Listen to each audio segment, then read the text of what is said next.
Hello, fight fans. So what's going on?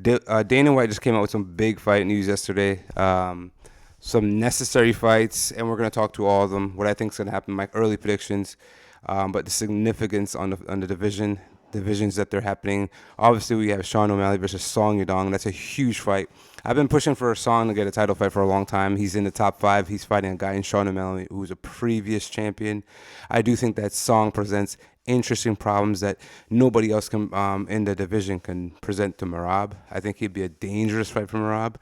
Listen, I'm not gonna sit here and completely write off Jan versus Marab, but we saw the first fight, man. We saw the first fight, and so the second fight, I'm not gonna sit here and because I'm the biggest fight fan of Peter Yan, act like I'm expecting anything drastically different in this fight. With that being said, I think Song Yadong, and I'm not even sitting here saying that Song's going to be Sean O'Malley because Sean's obviously a previous champ. He has punching power. This will be a great battle. I do think the difference though might be in the grappling, right? So on to the next, we got Deiveson Figueiredo versus versus Umar Nurmagomedov. This is a great fight. Both guys coming off of wins. Both guys, Davison's a little bit older in his career, but Umar has been fighting for a while. He's obviously got the Nurmagomedov last name. He beat Corey. Had a really close fight with Marab, and then probably the closest fight Marab's ever had, really. And then he just got a nice win versus Mario Batista. Obviously, Davison just beat what's his name again? Every now and then I forget names. Montel Jackson. Montel Jackson. So he had a good win over Montel Jackson. I predicted that Montel Jackson was supposed to win that fight, and Davison had a very, very veteran-like performance. Umar came in and had a veteran-like performance versus Mario Batista, where he leaned on his grappling. Both guys leaned on their grappling. So this should be an interesting fight, because obviously where Deiveson has a punching power. I think Umar is just the overall better striker. And, can Deiveson catch Umar, who has been caught? Bexot dropped him. Mario Batista sat him down. So we've seen Umar's chin get tested a few times and kind of failed him. So if Deiveson can land that shot, who knows, man? On to the next fight. We got Justin Gaethje versus Paddy Pimblett for the interim title. They bend the knees to Justin Gaethje, but this would be a second interim title fight, I think.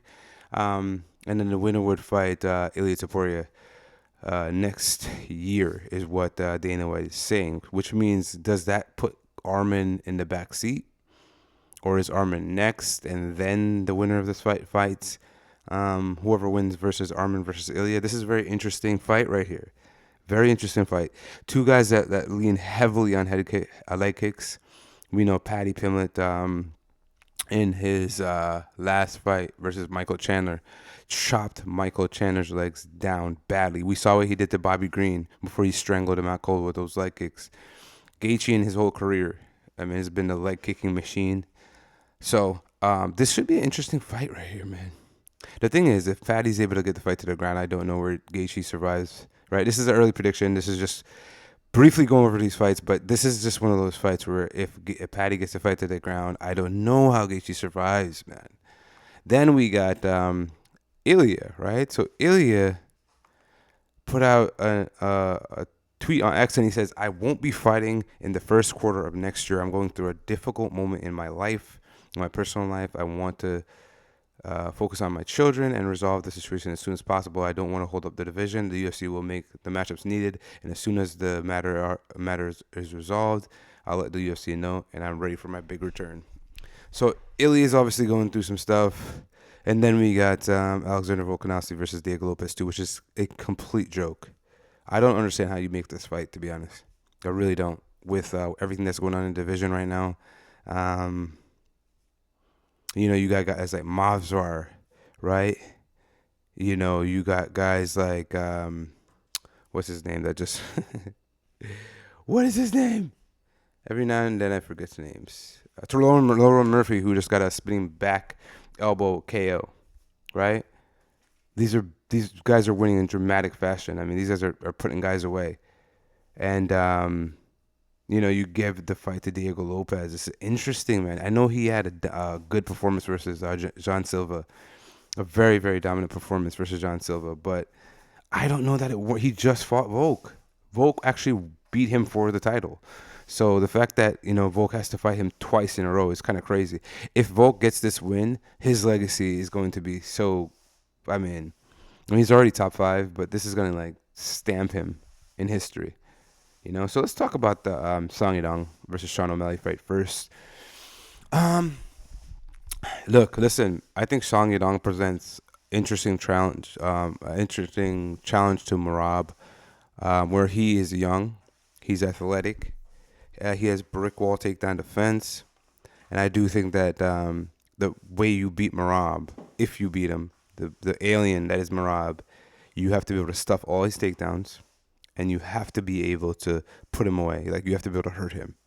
Sean O'Malley, the issue Sean O'Malley had is that he couldn't stuff the takedowns, right? So the first fight we saw Marab a little bit hesitant to to kind of just press Sean O'Malley because of the punching power, I believe.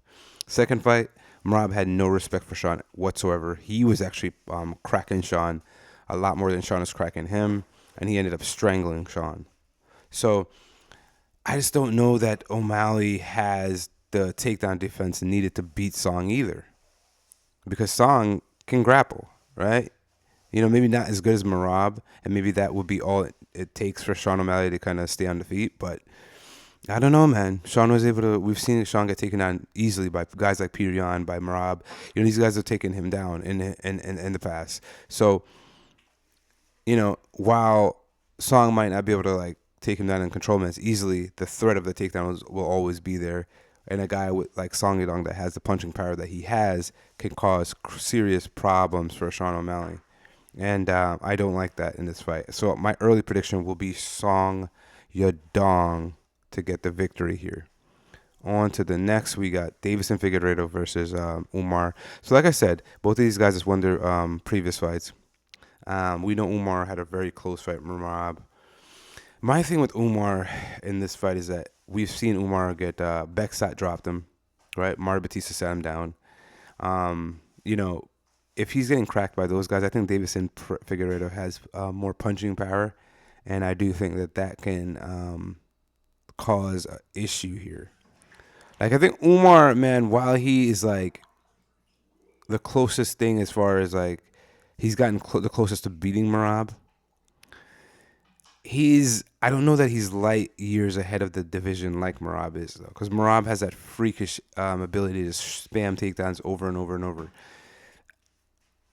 I don't know that like Umar has elite grappling, of course, but I don't know how much better it is than Davison's.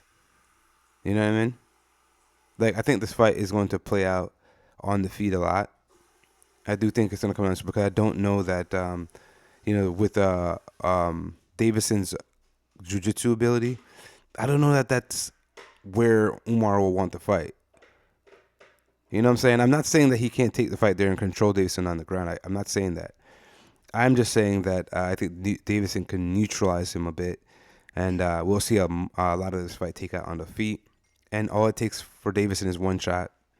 If he lands that one shot, then he could put Umar away, and this run back to the title shot for Umar could be put on pause, on skates. But obviously Deiveson, before his fight versus Montel Jackson, he lost to Corey Sandhagen, and his knee got blown out. So he looked good in his last fight. He looked quick, he looked fast, he looked powerful still, and the takedown was there. The takedown threat was there. So this should be a really, really interesting fight, man. Both guys are good on the ground. Both guys are good grappling. Both guys are good at striking in different ways. One relies a lot on his power, and the other relies on his just technical striking ability.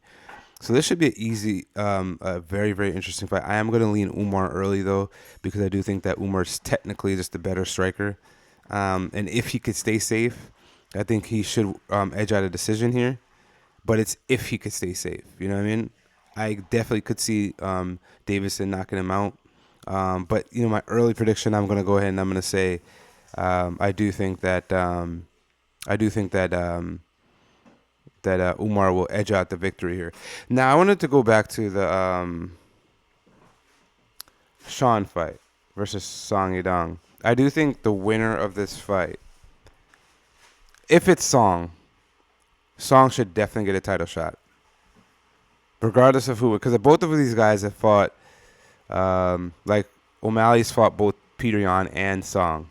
So if Peter Yan wins, right? If Peter Yan wins and Sean O'Malley beats Song Yadong, then I definitely think Sean O'Malley should get the title shot because he's beaten Peter Yan. But if Merab wins, right, then I don't know about Sean O'Malley getting a title shot right away. I think we may be looking at a Umar getting a title shot if Merab wins, because Sean's already lost to Merab twice, very recently. His last 2 fights were losses to Merab. So I think whoever wins, if Merab wins, I think that Song winning would give him the next title shot, even over Umar or Deiveson, because Song would be a fresh matchup for Merab, but Sean O'Malley wouldn't. So if Merab wins, I don't see Sean getting the title shot over Umar or Deiveson, but I do see Song getting. If Song wins, I do see Song getting the title shot over Umar or Deiveson because he'd be a fresh matchup for Deiveson or for Merab.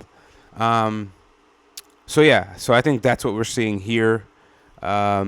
I actually personally would like to see Song Yadong versus Merab. I do think that he presents a very, very interesting threat to Merab, like I said before.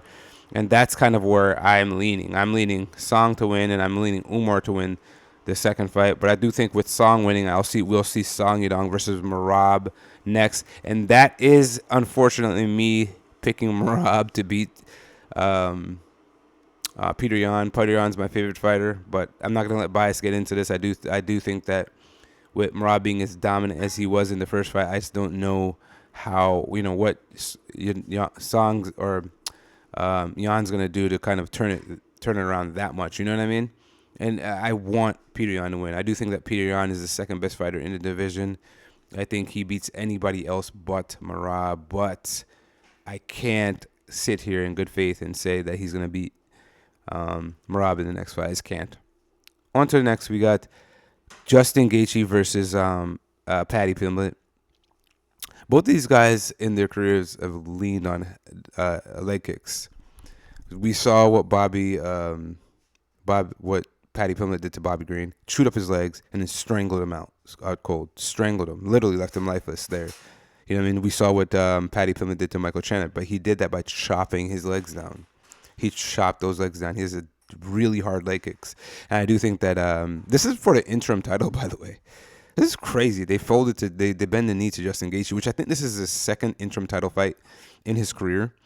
And so Justin Gaethje is leaned on leg kicks, and we saw what he did to Edson Barbosa, guys like that in the past. Dustin Poirier in their first fight.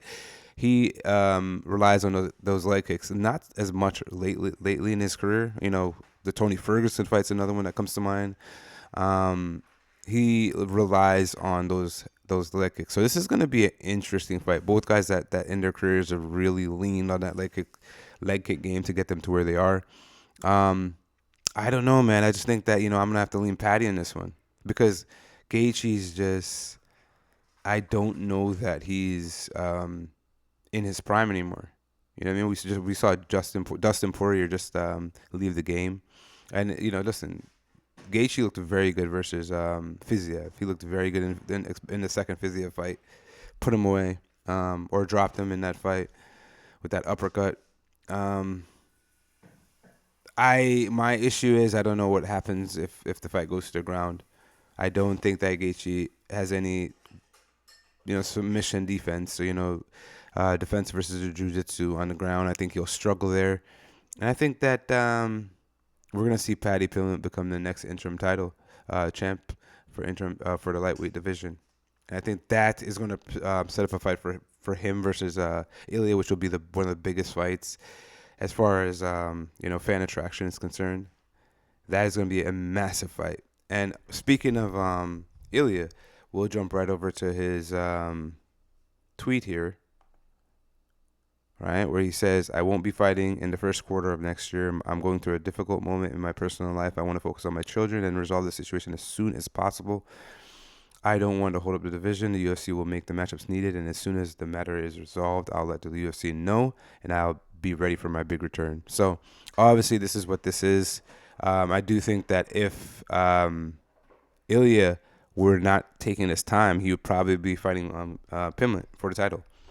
That's what obviously this is what this screams. But I think Ilya being out sets up the perfect thing for Gaethje. The UFC can make Gaethje happy by saying, okay, you know what, we'll give you an interim title shot, and if you win, you fight for the belt, the actual belt. So it makes Gaethje happy. It sets up a big fight for the interim title. Gaethje versus Pimblett, huge fight, and it gives Ilya time to kind of solve whatever issue he's dealing with his wife, obviously. We know that they're going through something, so sets up for a big, just after first quarter of next year, comeback for Ilia Topuria, and whoever wins this interim title fight, which I think will be Paddy Pimblett. And then finally, we got Alexander Volkanovski versus Diego Lopes. I am not happy about this fight. I know that Diego Lopes got a big win over Gene Silva, and we know how highly touted Gene Silva was. I still think that Gene Silva has the potential to be the champ. I still think that Gene Silva can beat Diego Lopes. Obviously, Gene Silva is scheduled to fight Arnold Allen, and that is a big fight in itself for the division. Yeah, listen, I want to count Volko out here, but he had a very good performance versus Diego Lopes. The issue is it's like I think Diego Lopes saw that he could take the punches, and if you saw that fight, Diego Lopes started marching forward with much more confidence towards the latter rounds of their first fight. So I can easily see Diego getting the knockout in the second fight and becoming the new champion. I think the UFC wants that. Obviously, that's why they pushed this fight. I mean, you have guys like Movsar Evloev, who is I think 19-0, and Lerone Murphy, who had an insane spinning back elbow KO. You know what I'm saying, in his last fight, and he's I think what 17-0 or something like that. So we have these undefeated guys that are winning in devastating fashion on long win streaks. And by the way, I think both of those guys are beefing right now, calling each other out, which is smart, because I mean, obviously, if they put that fight on Lerone Murphy versus Movsar Evloev on the same fight on the same card as Diego Lopes versus Volkanovski, the winner of that fight probably gets the next shot, probably gets like a stare down moment or something like that. And yeah, I think that'd be a big move. I do think that's what the next. Hopefully they make that Lerone Murphy versus Movsar fight. But this fight right here, man, I don't know that it was warranted, man. You had a couple guys, you had competitors, you could give Volk another guy for his resume. Volk has a lot of fights where he's fought the same guy multiple times. Obviously, Max, he fought multiple times. You know what I'm saying? So, yeah, it's kind of wild that Diego Lopes got the fight, but it shows that the UFC wants him as champion. He is a marketable guy. He has a big fan base. You know what I mean? He became very, very popular on his run to the title shot, his first title shot. So he became very popular. So yeah, he'd be a good champion. He has knockout power. He finishes fights. We get it. And this could possibly be Volk's last fight. And so for Volk to go out with a loss would be devastating. He's your favorite fighter's favorite fighter, one of your favorite fighters' favorite fighters. So it's tough to see it, but yeah, my early prediction is gonna be Diego Lopes by finish here. Even as much as I don't like to say that, as much as I don't want this fight, it's happening. All right, it's your boy, MMA Mechanic. Like, comment, share, subscribe, all the above. Until next time.